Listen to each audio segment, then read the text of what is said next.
I predict in January we would have a rating of approval of about 40. It was 41 last month, so September, October we'll have our 40. I wouldn't be surprised if he wasn't 35 before the year was out or lower. His health reform package is just dreadful, and it doesn't look like it's going to pass in any kind of form that it is now, which will hurt his reputation. Cap and trade is running into all sorts of trouble in the Senate, and I don't think it's going to get passed. I hope it doesn't. It means a 20% tax on your income. So if you're in a 25% bracket, you've now jumped to 45 if that thing passes. And I think that more than half of Americans are going to refuse to take flu shots for the swine flu. That's going to cause real problems for government, demanding in some places that they do so. I think the dollar, which is, where did it close today? The dollar, we predicted the beginning of May would fall from 89.5 to 71.18, and today it closed at 76.25. So we're getting there. We should be there by the end of October. So you're going to have a confluence of major problems, an extremely weak dollar that's under tremendous pressure, all kinds of social conflict because of these shots in a flu that was created by the United States government to control people.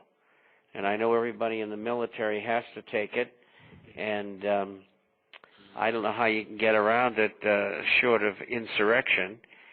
And if you're going to do that, you better have 5,000 or 10,000 people who are going to go on strike with you. Other than that, you know, to have a few people or 50 people do it, they'll courts-martial you in 5 seconds. So don't try it unless you get a big group. I pulled a strike when I was in counterintelligence because they were screwing around with us when I was over in Germany, and it worked. And we even got visited by the Secretary of State, John Foster Dulles, who was very upset, and I loved it. And they couldn't nail anything down, but that's the way you can sometimes get their attention. And of course, in those days, it cost them $250,000 to train us, which is in the early to mid 50s. And today it probably cost, I don't know, $2.5 million or $25 million. I don't know, but it was an expensive process, and we were all very well trained and very bright people. But anyway, gold and silver are going to go up during the next month. 1,000's been broken. We closed at 1,013.80 in the October month. Today it was down a little bit, but that's okay. And incidentally, I think it'll be down Monday, Tuesday, Wednesday next week as we have options expiration, and the government will take advantage of that, trying to drive gold down as the option writers, who are the commercials, rig the market like they do every other month. And but that'll be over quickly, and then we'll get on our way to going to much higher prices. You hit the nail on the head there. Gold is definitely at that point, and as you predicted 3 years ago on the 14th day of September, you made that prediction that this year, at the end of this year, you said in the audio clip, September, October, no later than November, gold will be above $1,000. That was 3 years ago on the 14th of September, 2006, Mr. Chapman. I pulled my own archives and found that it was a statement you made at about approximately 11:20 on American Voice Radio on my show. Well, it sounds like you got your act together, that's for sure. Well, I have your shows. I have all your archives, and I go back and look for little tidbits to say, you know, when something astronomical goes, like when it went above $1,000, yesterday or day before yesterday, when it hit $1,000 for the first time, I went back looking and listening to shows, just scanning through them. And I started from day one. I didn't even have to go. I didn't have to go very far. It was like show number 3 or 4, and boom, there it was. I almost fell over, and I was going to try and pull it, but I didn't have time to get it pulled out, and with all the other things that I've been doing. I have Lisa up in Washington State, and says, Mr. Chapman, did you know that between Obama and his voter fraud and massive corruption organization Acorn, the soon-to-be state-run medias have refused to report the truth about what's going on with Acorn and all the other fraud, and people are starting to find alternative medias to find out what the truth is? Well, I know then that's a good thing. You know, what's happening is the people are not continuing to buy newspapers and magazines and watch syndicated mainline media news. And the reason why is what you just stated. And it's going to continue. And if you notice, the earnings are dropping dramatically in all of these venues. And it's because people are sick and tired of being lied to or lied by omission. And I would say that you may end up in the United States with 20 or 30 newspapers, and if the Illuminists want to keep their key newspapers solvent and their radio and television solvent, they're going to have to pour trillions of dollars into it because the public is leaving in massive amounts. They're sick and tired of it.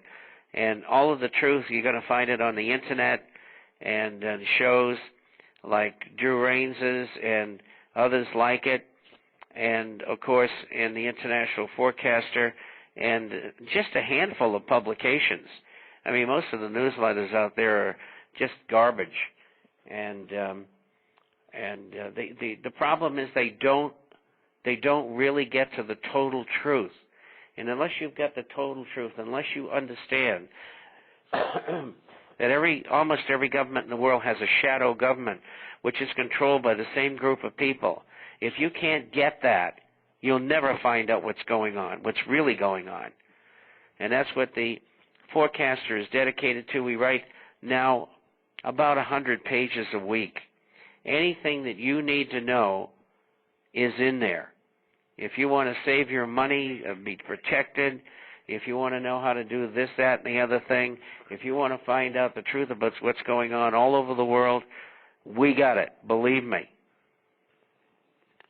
And let me add, Mr. Chapman, if you don't mind, that beyond a shadow of a doubt, that if people will pick up the phone and call you on the phone, they can get some free advice on what's going on. And your phone number is 800-375-4188. And I'm going to ask you, Mr. Chapman, if I were to call you at 800-375-4188, leave my name and my phone number, I know you're going to call me back within a couple of days, correct? Usually within minutes or hours. And I want to tell you something. If I don't call you back, you'll know I'm dead. I got news for you. You better not die on me now. We're just now pulling out the third box of what this nation's all about, and that's the cartridge box. And we need wise men like you, Mr. Chapman, that's going to help recreate this nation. We don't need any 22-year-olds. We need men that's got your experience. So you better not die on me. I'll come down there with a shovel, and I'll dig you out of that dadgum jungle. Incidentally, pop you up in a chair. I promise. Well, thank you. As an old trench digger, I believe you. But, I mean, we've all been there with that rotten entrenching tool. It's always too short, and it breaks your back. And thank God I wasn't in the infantry is all I can tell you. But anyway. Well, either, but I got a good taste of digging those suckers. The sign, of course, I liked the most coming out of Washington, it said something to the effect, this time we didn't bring our guns. I saw that one. That was one of the good pictures that I saw last Saturday, and Right now, I'm getting an email about every 3 or 4 minutes from a friend of mine, and it's the same pictures. Just about every fourth or fifth email, it's the same pictures, and it's been driving me up a tree for the last hour. Well, I tell you, it really says it all. And I know it's not her fault. She wants me to have the pictures, and they're good. They're great pictures. But what somebody has done is they've taken a good email, they slapped a virus on it to where it repeats the resending of the email out there till you get to the point where it is trying to cause trouble. I have why don't we get a hold? Why don't we get a hold of the FBI and tell them to do something constructive, like find out who's doing this?